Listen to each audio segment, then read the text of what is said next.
Hürmetli vatandaş, bugünkü leksiyalarımızı başlayımız.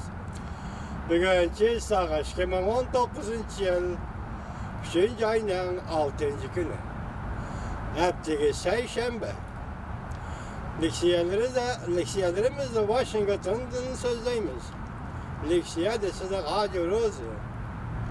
Bugün sözleydiğimiz leksiyalarımızın evvel bir kelime sözleyip koyayım. Kriz söz orunda sözleyelim. Amerika Birleşik Ştatları'nın Cumhuriyet Halk Respublikası Cumhuriyeti işki devlet başlıkları 3. ayının 27. günü Amerika Birleşik Ştatları'nın Florida ştatında Kölboyu Aramgahı'da söhbetleşidigan oldu ve kelişimge imza koyduğun oldu. Biz bugün sizlerge sözleydiğin leksiyeler şu vaziyetten aldık aynıdaki leksiyeler. Bu aralıkta yakından beri sizge malum, bizge malum 2. ayının 27-28. günleri Hani'da, Vietnam'ın Hani şehirde Prezident Trump Kim Jong-un yaki Çavuşen'in rehberi olan bolgan söhbetini yerim yolda tostup Washington'a qaytib geldi. İkincisi şu esnada yana Kanada hükümeti Cungu Huawei şirketinin maliye emeldarı Meng Jianzhu'nu kayıt sotkılışaga kayıt karab çıkıştı ilan kıldı. Şundakla Prezident Trump mesela götürüyen ki leksiyemde sözledim. Nime dedi? Eğer biz Cungu'dan boğan söhbette soda söhbeti de kanaat asıl kılmasa yaki Cungu bizim diğer yerimizden çıkmasa degende umumi mezmunu şu söhbette kanaat asıl kılmasak men Vietnam'da söhbet meydanından çıkıp ketgendek bu katımı söhbet meydanından çıkıp getiği biri men demek üç mesela yani Çavuşen söhbet meydanından çıkıp gidiş ve xuddi bu okşaş Cumhuriyet bolgan söhbet jaryanı da kanaat asıl kılmasa Amerika bu söhbet meydanından mı çıkıp gidiş Prezident Trump'ın iradesi hem de müşavirlikte münvenca dilosunun kaç götürülüşü bu vaziyetten avval verilgen signal mı kanlıklı kendisiyle biz 3 büyük signal doğrusu toktalgan edik. İkincisi de barlık meseleler diyen sözler algan edik. Üçüncüsü de tarihten peytler yani tarihi peytler yetip geldiği diyen edik. Söhbet jarayan yani kelişimde Amerika Birleşik Ştatları'yla Cungu nimelerle kelişim kıldı bu belki. 3. ayının 27'si aşkarı buluş mümkün çünkü sürgünlerden Amerika Birleşik Ştatları'nın devlet işlakatı Mike Pompeo bir katımla söhbette de yakında dedi bir neçe gün içinde yaki bir neçe hafta içinde biz intihar bir haberini ilan kılımız. Yaki jakarlayımız dedi belki Cungu ile soda sohbetiyle münasebetlik boz gerek. Yani bir noktada bugünkü hoş haber eğer rast bulduğun bolsa aldığın şart sizlerge hoş haber hürmetli vatandaş Li Yiping degan torpilimi leksiya sözlüğü bir Xitoy kişi yaki Xitoy demokratiliğimi dedi. İşki kurultay Beijing'de açılıp bu kurultayın alayidligi bu katım her bir işlağı ham çot acırtal mı dedi. Demek her bir işlağı devlet müdafiyasına pul acırtal mı dedi. Oylap görem. En çağda Amerika Birleşik Ştatları'nın her bir işlatda yerliği müsabıkısa kanat yaydırgan sabık Sovyetler İttifakı mı? Del şunda devlet müdafiyasına haracet yaka ham çot acırtalmaydıgan bir pesilge bir menzilge yetip gelgende çak çeketim pesildi gümran bol. Endi leksiyalarımızı devamlaştırırız. Ve vatandaşlarının hazırgıcı minen leksiyelerimini anlığanda kaldırmay.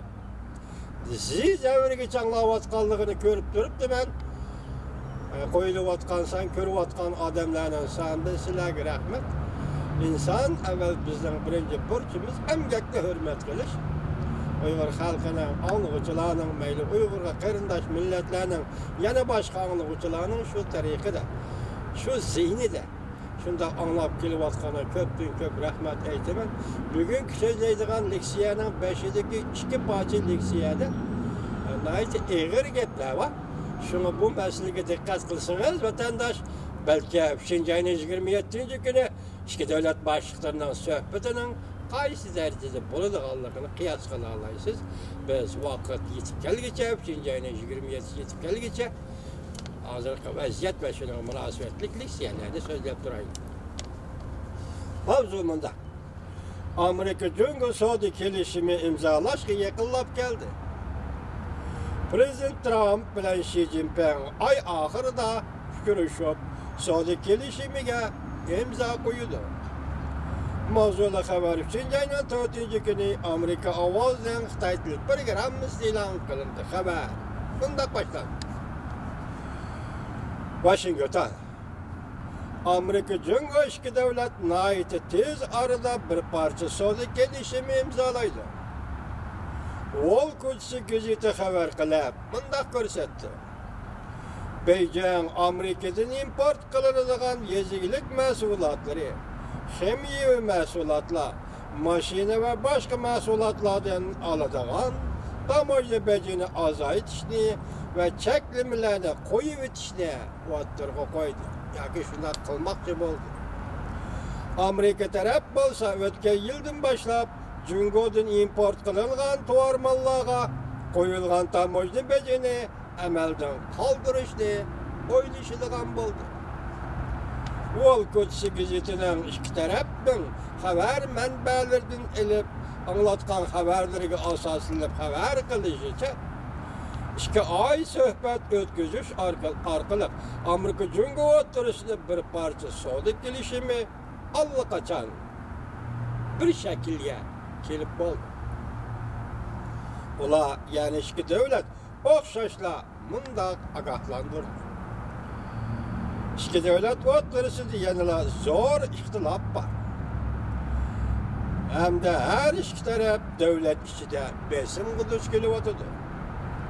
To'salg'ilar yanada mavjud bo'lsa-mu, lekin iki taraf mushu ayning oxirida Prezident Trump bilan Reis Xi Jinping uchrashish va to'salg'ilarni tugatishni umid qildi. Wall Street gazeti mundaq ko'rsatdi. Prezident Trump bilan Reis Xi Jinping mushu ayning 27 kuni yana Reis Xi Jinping İtaliya ve Fransiya ziyoratini oxirlashtirib qaytib kelgandan keyin Florida shtatida Prezident Trumpning ko'l bo'yi oromgohida ikki davlat rahbarlari suhbat o'tkazdi. Xabarda bunday ko'rsatildi. Jungo taraf adil raqobatlashadigan muhit yaxshilashga, jumladan chet el mablag'ining birlashma mablag' solgan mashina sozlik shirkatlarida egallagan norma cheklimasi yoki nisbatini tez bekor qilib, import qilingan mashinalardan oladigan bojni tartib silib 15%'dan tuvan tushirdi. Hozirgacha mashinalardan mayli Germaniyaning mashinasi, mayli Amerikaning mashinasidan 25%dan bajarildi. Hozir endi Jungo bunga va'da berib 15%dan tuvan tushirdi.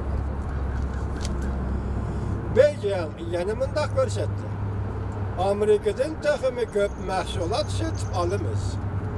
Jumladan Genri Energiya şirketinden 18 milyar dollarlık tabii gaz sotib olamiz. Yuqori xabarlarga asoslangan iki taraf Jungoning sanoat siyosati to'g'risida davomli suhbat olib bordi.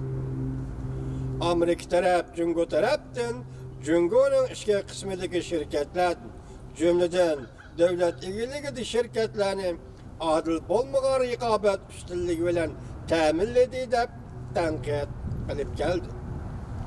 İki taraf yani Amerika şirketleri arz qila oladigan bir fonksiya qurish to'g'risida suhbat o'tkazdi.